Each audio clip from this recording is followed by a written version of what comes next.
बार बार आप election commissioner को इतना कुछ बोल रहे हैं, आप कह रहे हैं इलेक्शन कमिश्नर को हम देख लेंगे।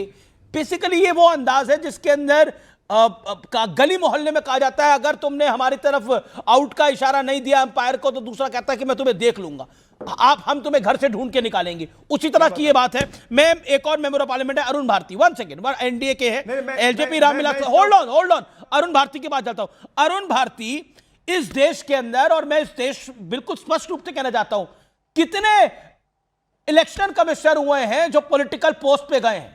मैं कईयों के नाम यहां गिना सकता हूं एक एक करके।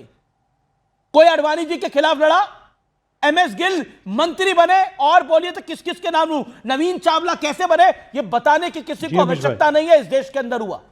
लेकिन आज इस देश की इलेक्शन प्रणाली के ऊपर, लोकतंत्र के ऊपर सबसे बड़ा कुठाराघात हो रहा है, यह कह के इस देश की इलेक्शन प्रणाली खराब है। बिहार का चुनाव आपने रिग किया, महाराष्ट्र का चुनाव आपने रिग किया, कोई तैयारी नहीं करेगा और चुनाव हार जाएगा, कोई घूमता रहेगा और चुनाव हार जाएगा। जिम्मेदारी इलेक्शन कमिश्नर की। आपने जो नाम गिनाया अमीश भाई, ये तो चुनाव आयुक्त हुए, इसके अलावा आप यूपीएससी में देख लीजिए, बटुक सिंह इनके कार्यकर्ता हुआ करते थे, कांग्रेस के कार्यकर्ता थे, लगभग 10 सालों तक यूपीएससी के चेयरमैन बने रहे। दरअसल राहुल गांधी जी को वर्क फ्रॉम होम करने की आदत है। वो एक जमीनी राजनेता नहीं है, वो एक वर्क फ्रॉम होम करने वाला राजनेता है और चाहते हैं कि चीजें सब उनके मन मुताबिक हो। देखिए, जनता के दिलों में उतरने के लिए आपको जमीन पर उतरना पड़ता है। राहुल गांधी जी 94 बार इल्जाम लगा चुके हैं ईवीएम पर, माफ कीजिएगा 94 बार नहीं, 94 टाइम्स लगा चुके हैं कि ईवीएम के कारण चुनाव हारते आए हैं।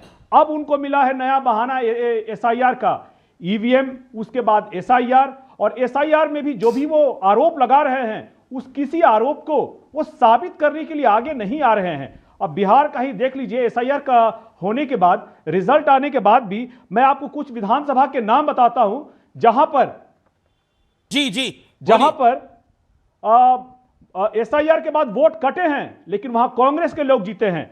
जैसे आप देख लीजिए वाल्मीकि नगर, जैसे आप देख लीजिए चनपटिया, वहां से कांग्रेस के लोग जीते हैं, ढाका राजद के लोग जीते हैं। तो जो आरोप लगाते हैं राहुल गांधी की उनका वोट कट रहा है, तो अगर वोट कट रहा है तो राहुल गांधी और राजद के लोग वहां कैसे जीत रहे हैं?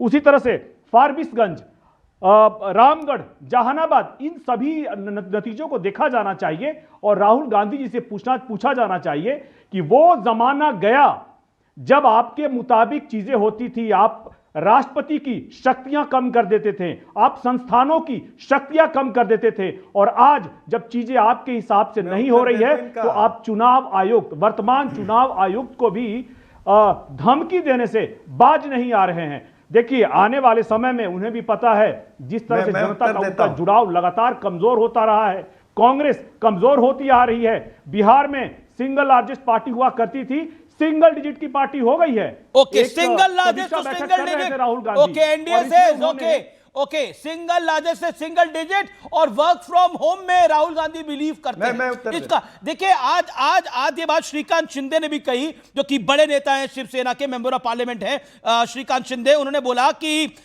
कांग्रेस इनके नेता जब चुनाव होते हैं तो बाहर चले जाते हैं, तो चुनाव कैसे जीतेंगे?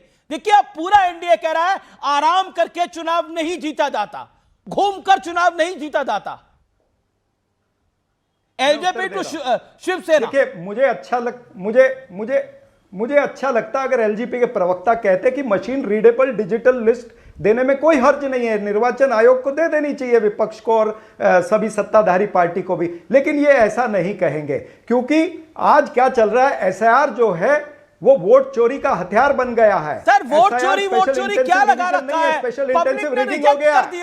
एक मिनट, मेरी बात पूरी होने दो ना। आपको वोट चोरी एजेंडा ही नहीं बना आपका। अरे आपको तकलीफ क्यों हो रही है? सुनिए ना, नहीं मान रहे। मेरा पॉइंट है, मेरा सीधे से सवाल है कि जो एनडीए कह रहा है इनके नेता जब चुनाव होते हैं तो बाहर चले जाते हैं, इस पर आपका क्या कहना है? बोलने नहीं दे रहे हैं। मैं बोलने दे रहा हूं, आप सबसे ज्यादा बोले। एनडीए के सांसद उतना नहीं बोले जितने आप बोले। कृपया करके मेरी बात, यही आप इलेक्शन कमीशन के साथ कर रहे हैं व्यूअर्स, यही इलेक्शन कमीशन के साथ करें। सबसे ज्यादा आप बोले और आप कह रहे हैं कि मुझे नहीं बोलने दिया जा रहा। सबसे ज्यादा आप बोले। बिल्कुल नहीं दे रहे मौका। आप मेरी बात को काट रहे, सुनिए तो सही ना। इतना बोलेंगे तो फिर कैसे चलेगा। देखिए, जब न्यूट्रल अंपायर जो है वो बीजेपी का गोलकीपर बन जाएगा, जब सत्ताधारी का दरबारी बन जाएगा, तो निश्चित रूप से विपक्ष आवाज तो उठाएगा ही। लोकतंत्र के अंदर हमको आजादी है ना, कि ये आजादी भी हमारी छीन लोगे आप। यहां पर मीडिया में आप छीन लोगे, वहां पर पार्लियामेंट में वहां पर बैठे हुए अध्यक्ष और जो चेयरमैन है वो छीन लेंगे। भाई ऐसा तो लोकतंत्र के अंदर नहीं होना चाहिए ना। अच्छा, जनता आपको जिता नहीं रही है तो इसकी ये आजादी कौन छीन रहा है आपसे?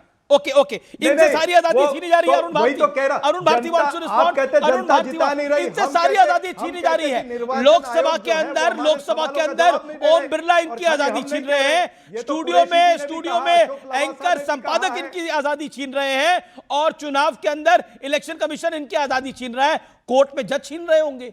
हर चीज से ही समस्या है।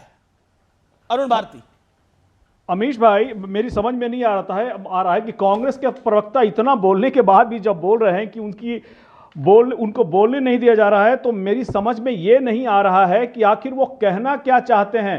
जो बातें सुप्रीम कोर्ट में उन्होंने उठाई थी, सुप्रीम कोर्ट ने उनकी बातों को खारिज कर दिया। क्या ये सुप्रीम कोर्ट की बातों को भी नहीं मानेंगे? आप बताइए।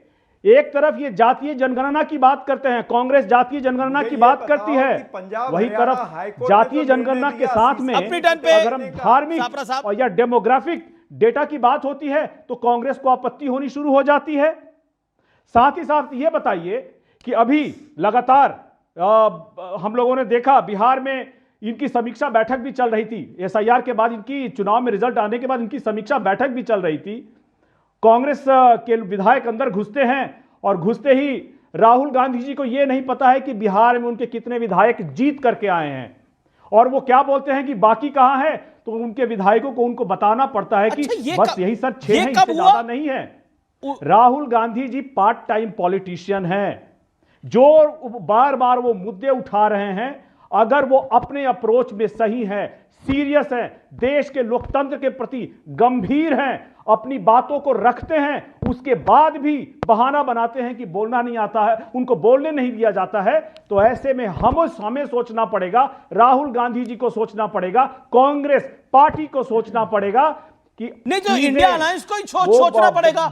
यहां पर जेएमएम की मेंबर ऑफ पार्लियामेंट काफी देर से बैठी है, कांग्रेस ने कर ली थी। जी, भविष्य में जब हम आगे बढ़ रहे हैं तो कांग्रेस के नेताओं को उनकी मनमानी नहीं करने दी जाएगी। मैं जेएमएम की मेंबर ऑफ पार्लियामेंट के पास चलता हूं, वो भी काफी देर से हमारे साथ बनी हुई है। Mahua, the whole point is this. देखिए, हमें ये बात को विचार करना पड़ेगा। कांग्रेस कह रही है कि हमें बोलने नहीं दिया जाता, हमें रोका जा रहा है, लेकिन एनडीए कह रहा है कि मेहनत नहीं करते हैं राहुल गांधी। आप भी तो इंडिया घटक दल की हैं, आपकी सरकार तो बनी, झारखंड के अंदर आपको तो दिक्कत नहीं हुई, आपके साथ बाकायदा बिहार में गठबंधन नहीं हुआ। आप जानते हैं आपका क्या असर किया गया है वहां पर, बताइए, इसका जवाब दीजिए। जेएमएम के साथ गठबंधन हो पाया था? जब गठबंधन के तार ही ठीक से नहीं जुड़ेंगे तो कैसे जीता जाएगा चुनाव? और फिर रोना एसआईआर का, फिर रोना वोट चोरी का।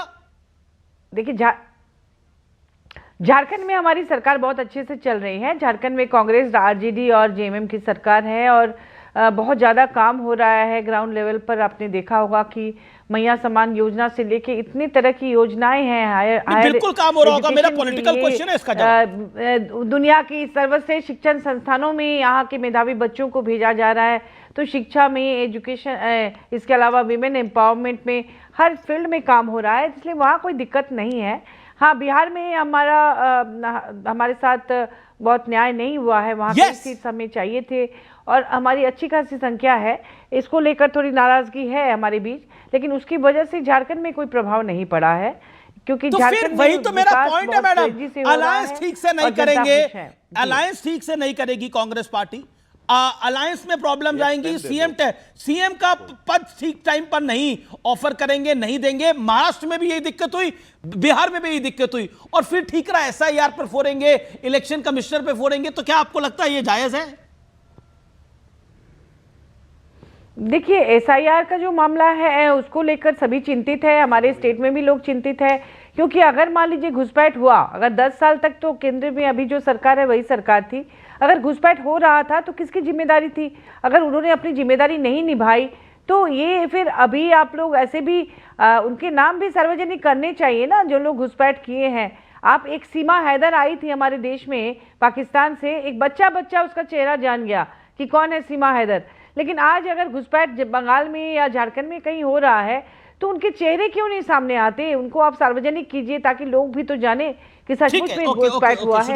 अब यहाँ के लोकल लोगों को भी अगर बाहरी कह दे तो ये तो गलत है ना। ये गलत है, उनके पास डॉक्यूमेंट्स नहीं होते, माइग्रेशन के शिकार जो व्यक्ति होते हैं वो डॉक्यूमेंट संभाल के नहीं रख सकते हैं, तो इधर उधर भटकते हैं तो उनके डॉक्यूमेंट्स भुला जाते हैं।